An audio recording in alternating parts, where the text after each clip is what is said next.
Fala galera, bom dia, boa tarde, boa noite, seja lá o horário que você esteja assistindo a esse vídeo.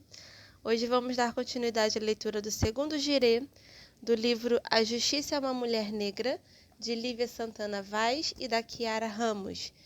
E hoje é a terceira parte do segundo girê, que começa aqui.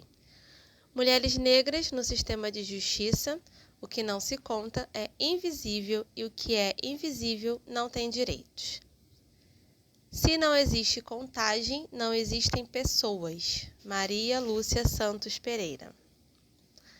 Não há dados sobre a presença ou ausência de mulheres negras no sistema de justiça brasileiro em seu conjunto. A inexistência dessas informações é um sintoma da indiferença das instituições jurídicas para as opressões de gênero interseccionadas com aquelas de raça, elementos que caracterizam um dos grupos mais vulnerabilizados no Brasil e que, por isso, deveriam ser alvo do olhar atento e a atuação cuidadosa do sistema de justiça e dos poderes públicos. Sem dados sobre a representação dessa categoria social nos órgãos jurídicos, não é possível sequer reconhecer a existência de um problema a ser resolvido. Essa indiferença invisibiliza nossos corpos. Com efeito, aquilo que não se mede torna-se, muitas vezes, de maneira oportuna, invisível aos olhos da justiça e, portanto, sem direitos.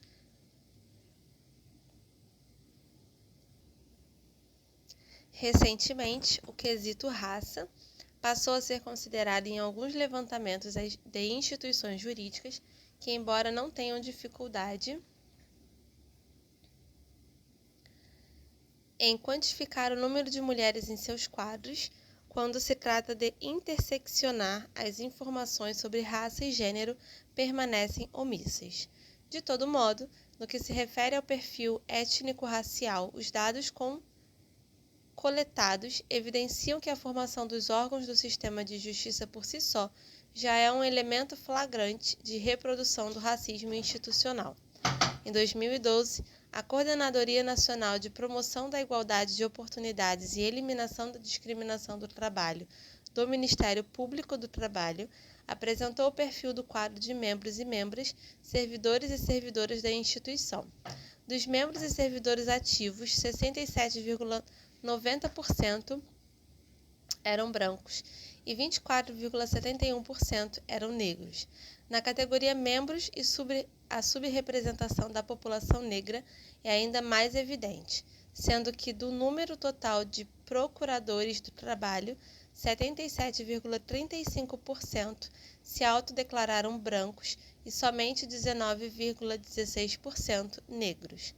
Em 2015, o Ministério Público do Estado de São Paulo, por meio do seu Grupo de Trabalho de Igualdade Racial, divulgou o relatório de levantamento estatístico do Censo Racial de membros e servidores do Ministério Público de São Paulo.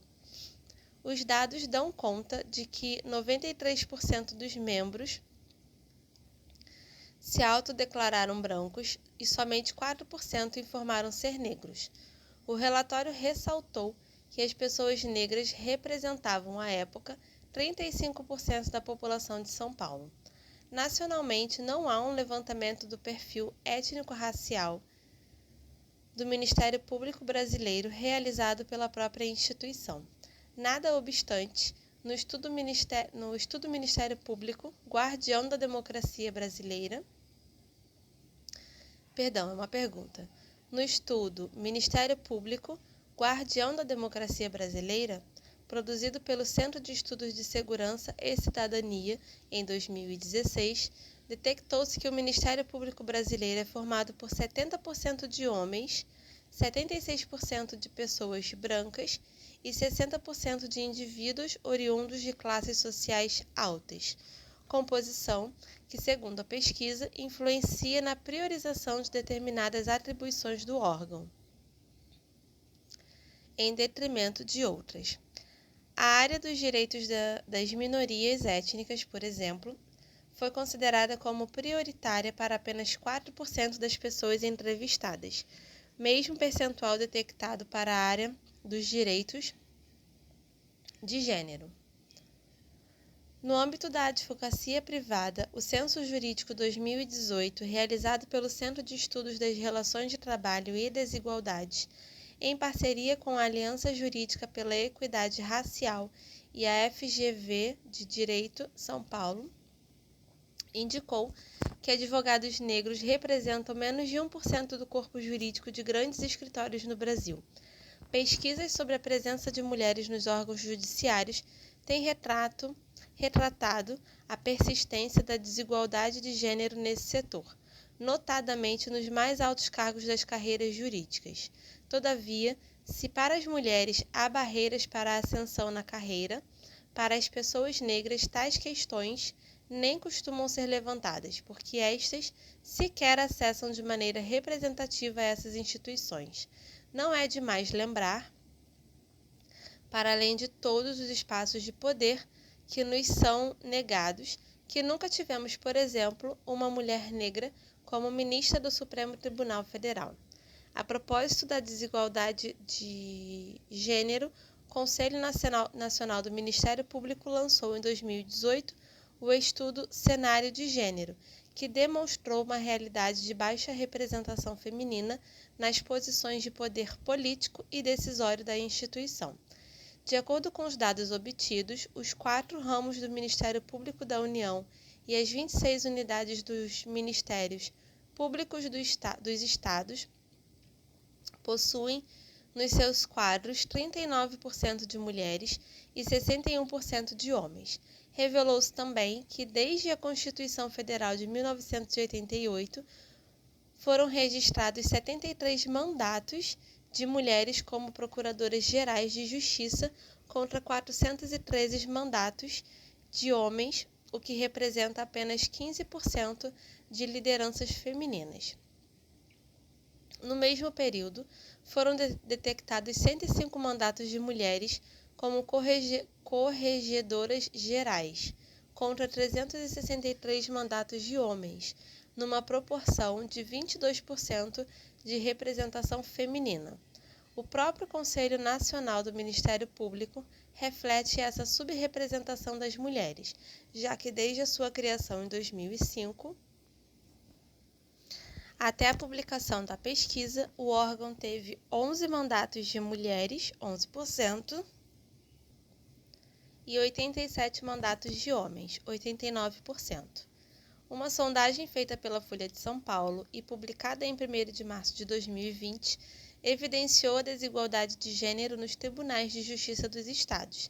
Segundo a pesquisa, as mulheres representam 37,5% do total da magistratura estadual, percentual que diminui para 20% na segunda instância. No estado de São Paulo, são apenas 31 mulheres na magistratura de segundo grau, o que compreende a 9% do total. Em outras 6 unidades da federação, o percentual de desembargadoras também é inferior a 10%. Quando se trata da presença de mulheres negras, verifica-se que, apesar do lento e tardio despertar dos órgãos do sistema de justiça, buscando diagnosticar as desigualdades de gênero nos seus quadros e, mais recentemente, coletar dados sobre o perfil étnico-racial de suas e seus integrantes, a intersecção raça-gênero não vem sendo devidamente avaliada. Temos como exceção a essa realidade o perfil sociodemográfico dos magistrados brasileiros, publicado pelo Conselho Nacional de Justiça, em setembro de 2018, cujos dados demonstram que pessoas negras representam apenas 18,1% dos magistrados no Brasil. As mulheres negras, à época, eram 19% na Justiça do Trabalho, 16% na Justiça Estadual, 12% na Justiça Federal e 26% em outros segmentos do Poder Judiciário. A pesquisa revelou o perfil padrão da magistratura brasileira: homens brancos e cristãos. Mais recentemente, novo levantamento realizado pelo CNJ foi divulgado na pesquisa sobre negros e negras no Poder Judiciário, concluindo apesar de alto índice de não resposta, que pessoas negras representam apenas 12,8% da magistratura brasileira. Dos tribunais estaduais, 5 apresentaram percentual inferior a 3% de magistrados negros nos seus quadros. Tribunal de Justiça de Pernambuco, 0,5%. Tribunal de Justiça do Rio Grande do Sul, 1,9%. Tribunal de Justiça de São Paulo, 2,4%. Tribunal de Justiça do Mato Grosso do Sul, 2,5%. E Tribunal de Justiça de Santa Catarina, 2,6%. Considerando apenas as magistradas negras, tem-se os seguintes percentuais por cargo: 11,1% de ministras, 12,1% de desembargadoras, 11,2% de juízas titulares, 16,3% de juízas substitutas. Embora o documento não explicite os dados nacionais sobre a presença de mulheres negras, uma consulta à base de dados permite afirmar que somos apenas 5% de toda a magistratura brasileira. Em síntese, nota-se que, em geral, as coletas de dados sobre a composição dos órgãos do sistema de justiça, quando consideraram a questão étnico-racial, deixaram de realizar cruzamento das informações sobre raça e gênero, invisibilizando a categoria identitária das mulheres negras nesses espaços. Esse apagamento das mulheres negras impede o reconhecimento de sua subrepresentação no sistema de justiça, decorrente justamente das vulnerações entrelaçadas de raça e gênero e, consequentemente, o desenvolvimento de ações e programas voltados para a inclusão desse segmento, não apenas internamente, mas na própria atuação finalísticas das instituições. Nesse sentido, é fundamental que o sistema de justiça e as demais instituições públicas e, em outra dimensão, também as privadas, revejam as práticas de seleção de pessoas para seus quadros, ainda fundadas numa suposta meritocracia estática, mas que, na verdade, acabam elitizando o serviço público e reforçando os privilégios da branquitude, conforme veremos na sequência. Desmistificando a meritocracia, o mérito a serviço da manutenção de privilégios.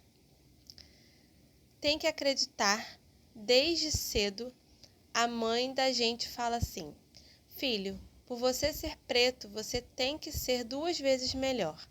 Aí, passado alguns anos, eu pensei: como fazer 2 vezes melhor, se você está pelo menos com 100 vezes atrasado, pela escravidão, pela história, pelo preconceito, pelos traumas, pelas psicoses, por tudo o que aconteceu. 2 vezes melhor, como? E sempre foi assim. Se você vai escolher o que estiver mais perto de você, o que estiver dentro de sua realidade, você vai ser 2 vezes melhor, como? Quem inventou isso aí? Quem foi o pilantra que inventou isso aí? Acorda pra vida, rapaz. Racionais MCs, a vida é desafio. As revoluções liberais do século XVIII consolidaram as bases para a consagração jurídico-constitucional do princípio da igualdade na sua dimensão formal, determinante de um tratamento legal igualitário, sem distinções, privilégios ou benefícios de qualquer natureza. Com efeito, em seu estágio embrionário, a normatização do princípio da igualdade concentrou-se na proibição de privilégios ou benefícios de qualquer natureza. Com efeito, em seu estágio embrionário, a normatização do princípio da igualdade concentrou-se na proibição de privilégios decorrentes da ascendência ou da classe social das pessoas, elevando o dogma da meritocracia que estabelece o mérito individual como critério para a distribuição dos bens jurídicos.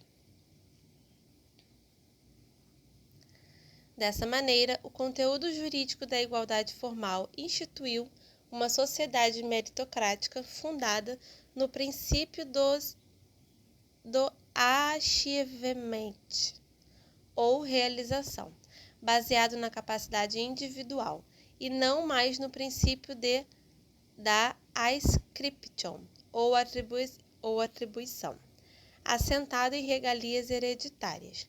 O propósito era a extinção das diferenças estamentais na aplicação da lei e, portanto, a superação da divisão da ordem jurídica em razão da posição social das pessoas, buscando-se então o alcance geral da lei e de seus efeitos.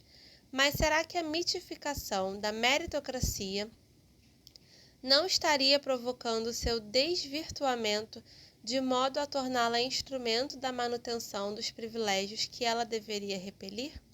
Porque, numa sociedade meritocrática, mesmo depois de mais de 133 anos de abolição formal do sistema escravocrata, pessoas negras, salvo raras exceções, não ocupam espaços de poder e decisão no Brasil? Ou ainda porque o sistema de justiça permanece eminentemente branco e masculino, especialmente nos mais altos níveis das carreiras jurídicas. Segundo o já mencionado perfil sociodemográfico dos magistrados brasileiros de 2018, mulheres representam 38% da magistratura brasileira, embora sejam a maioria da população brasileira. Quando se analisa a presença feminina no segundo grau, mulheres são apenas 23%, no que se refere ao perfil étnico-racial, apenas 18,1%, 16,5% pardos e 1,6% pretos. Das pessoas que integram a magistratura são negras, sendo que 56% da população brasileira é negra. Sobre uma perspectiva, 1/5 dos magistrados brasileiros têm familiares na carreira, e 51% possuem familiares em outras carreiras do direito.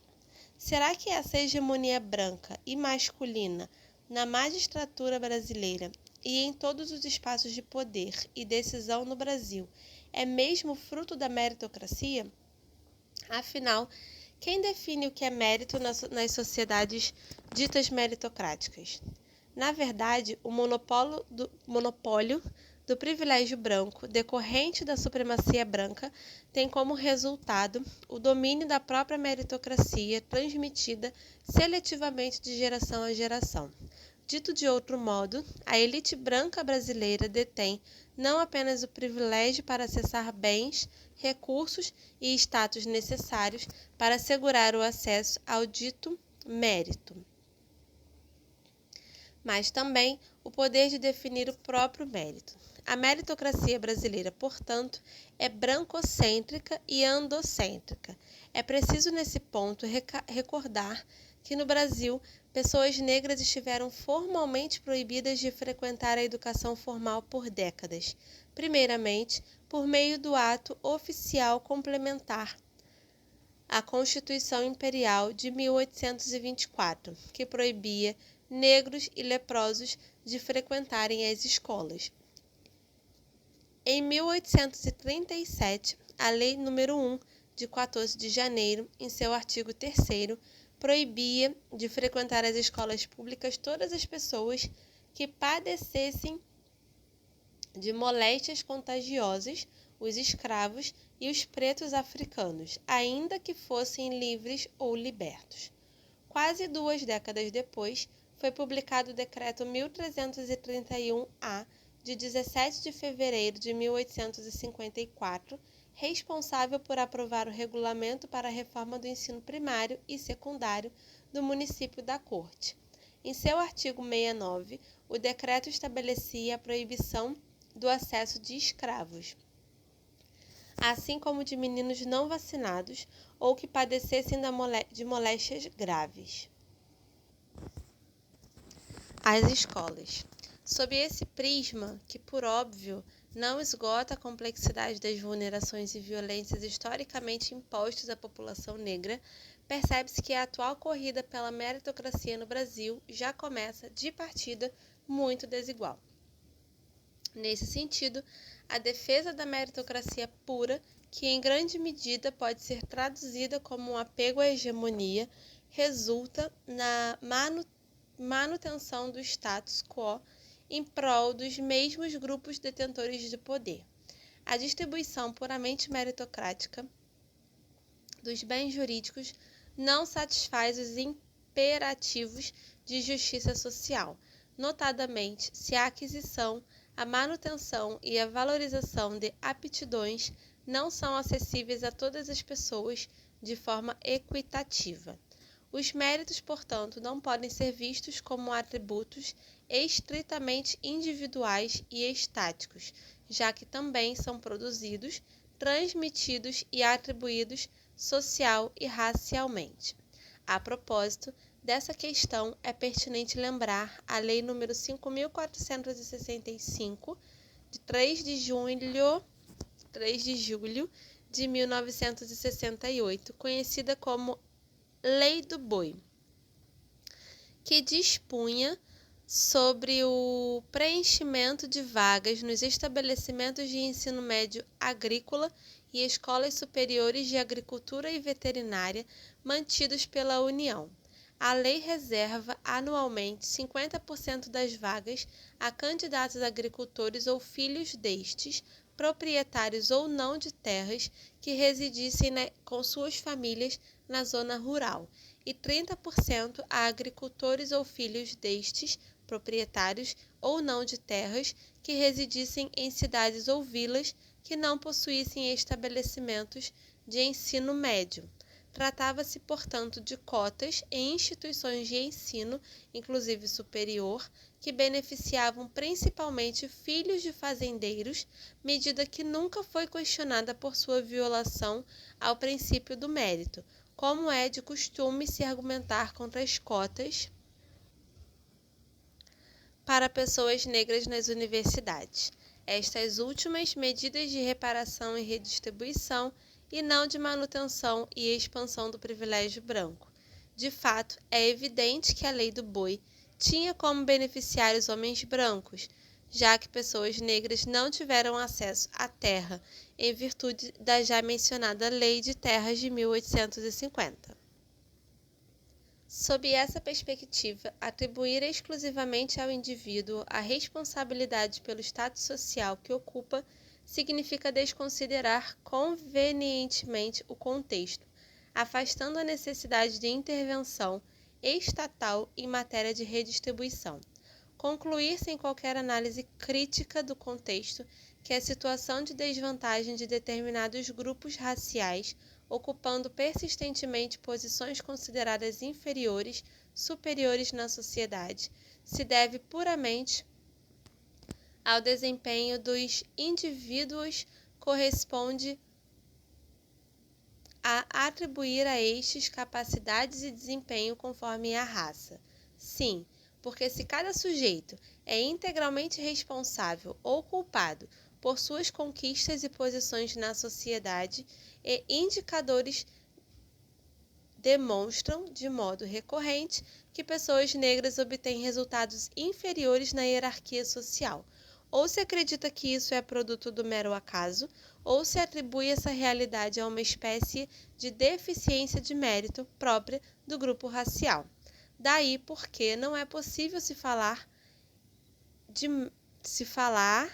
em responsabilidade individual sem avaliação do contexto histórico, social, político, cultural e jurídico, capaz de condicionar em boa medida os resultados e posições das pessoas em determinada sociedade. Assim, também o princípio meritocrático deve ser empregado de maneira contextualizada. Caso contrário, desconsideram-se as desigualdades geradas pelos contextos vulnerabilizantes, o que corresponderia a aferir o mérito conforme os privilégios. Seriam merecedoras com poucas variações, apenas aquelas pessoas cuja autonomia não enfrenta obstáculos significativos num ciclo vicioso de restrição da igual liberdade de todos em prol da máxima liberdade de poucos.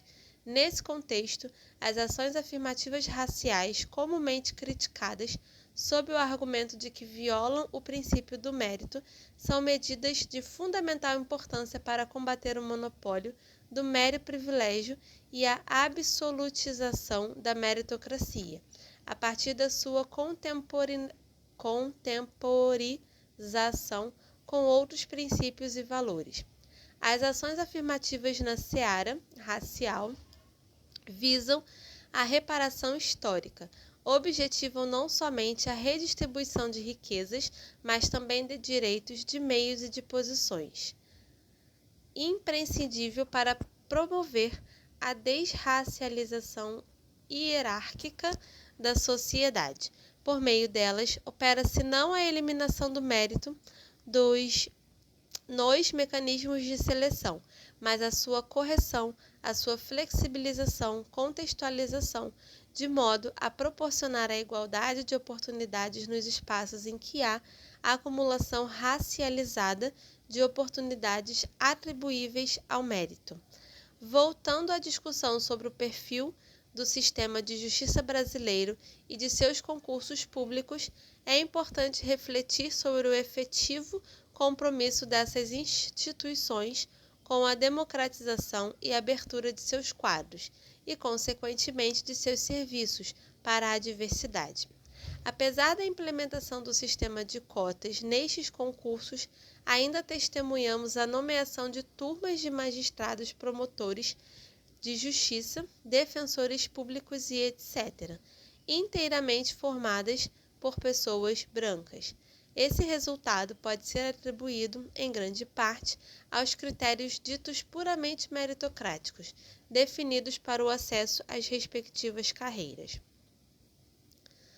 Notas de corte, cláusulas de barreira, conteúdo das provas, formação, quase sempre completamente branca e masculina, das comissões de concurso, entre outros fatores são, ainda que indiretamente, filtros que acabam por excluir pessoas negras do certame. Sabe-se, por exemplo, que o tipo de competência exigida na primeira etapa desses concursos diz respeito principalmente à memorização de leis, com seus pontos, vírgulas e crases. Quem são as pessoas no Brasil que podem desfrutar do necessário ócio para adquirir essa competência? A exigência, incluída pela Emenda Constitucional número 45 de 2004, de 3 anos de atividade jurídica, também opera de forma seletiva quando levamos em consideração que a desigualdade racial e o racismo institucional criam severos obstáculos para que pessoas negras possam acessar esses pontos de trabalho para demonstrar a experiência exigida. Ademais, é sabido que muitas pessoas acabam comprovando essa experiência apenas com assinatura de petições iniciais em escritórios de advocacia, sem que exerçam efetivamente as respectivas atividades jurídicas. Pessoas negras raramente acessam esse privilégio. Além disso, os títulos que costumam ser valorados nos concursos do sistema de justiça, pós-graduação, mestrado e doutorado, também não são, na sociedade brasileira, acessados em condições de igualdade por pessoas negras, o que faz com que uma pessoa que comprove suposta experiência em atividade jurídica e demonstre um mérito individualista quantificado tenha mais valor dentro de uma instituição do sistema de justiça do que uma pessoa negra oriunda de comunidades com trajetória de vulnerações raciais, familiares e sociais e convivência nos movimentos sociais? É uma pergunta. É preciso assumir uma postura de compromisso com a diversidade, avançando nas políticas públicas de igualdade racial, para exigir não apenas a mera reserva de vagas, mas também o preenchimento das vagas reservadas. Tome-se como exemplo a evolução da política de ações afirmativas do Instituto Rio Branco para a admissão à carreira de diplomata, criado em 2002 como resultado dos compromissos assumidos pelo Estado brasileiro durante a terceira Conferência Mundial contra o Racismo em Durban, África do Sul, ocorrida em 2001. O programa é um dos primeiros voltados para a inclusão racial na esplanada dos ministérios dos ministérios. Ao longo do tempo, o PAA foi sendo aperfeiçoado para flexibilizar exigências e conteúdos, que, na verdade, criavam obstáculos para o acesso de pessoas negras como prova de redação em língua inglesa de caráter eliminatório e classificatório. Nesse sentido, a instituição assumiu o compromisso e a responsabilidade de efetivamente investir na sua abertura para a diversidade, afastando barreiras anti-estabelecidas a priori e, ao mesmo tempo, aprimorando o conteúdo do seu curso preparatório para a carreira de diplomata. Desse modo, competências que eram exigidas para candidatos negros, porém, sabidamente, menos acessível a esse grupo racial pela falta de oportunidades e pela desigualdade racial, passaram a ser oferecidas pela instituição após a aprovação no concurso. Foram medidas como essa que permitiram que em 2021, pela primeira vez, 3 diplomatas negros, Marise Ribeiro Nogueira, Jackson Luiz Lima Oliveira e Ernesto Batista Mané Júnior, ocupem cargos na Embaixada Brasileira em Washington, capital dos Estados Unidos da América. Esse tipo de avanço requer a remoção de determinados obstáculos unilateralmente delineados pelos grupos dominantes e que minam a ideia de solidariedade social. Nesses moldes, cada um considera suas conquistas como resultado exclusivo de seus próprios méritos, eximindo-se completamente da responsabilidade pelo destino do outro e da sociedade. Reconhecer os privilégios decorrentes da preservação da hierarquização racial da sociedade e as consequentes restrições aos membros de grupos raciais vulnerabilizados é o primeiro passo para a assunção de responsabilidade pela construção coletiva de um futuro racialmente mais justo para todos. Afinal, qual a sociedade que queremos para além dos meros discursos antirracistas? Essa reflexão e esse compromisso precisam estar na pauta dos órgãos do sistema de justiça incapazes de efetivamente garantir o direito à igualdade racial. Se eles próprios não olham para dentro no sentido de reconhecer e enfrentar o racismo institucional que impede pessoas negras de acessarem seus quadros. Bom, galera, é isso. Eu vou terminando por aqui a terceira parte do segundo girê. A quarta e última parte a gente vai iniciar aqui, sendo mulher negra ou outsider white no sistema de justiça brasileiro. Então eu espero vocês no próximo vídeo, espero que vocês tenham gostado desse e estejam gostando da leitura desse livro. Eu estou amando. Um beijão e até o próximo vídeo. Tchau, tchau.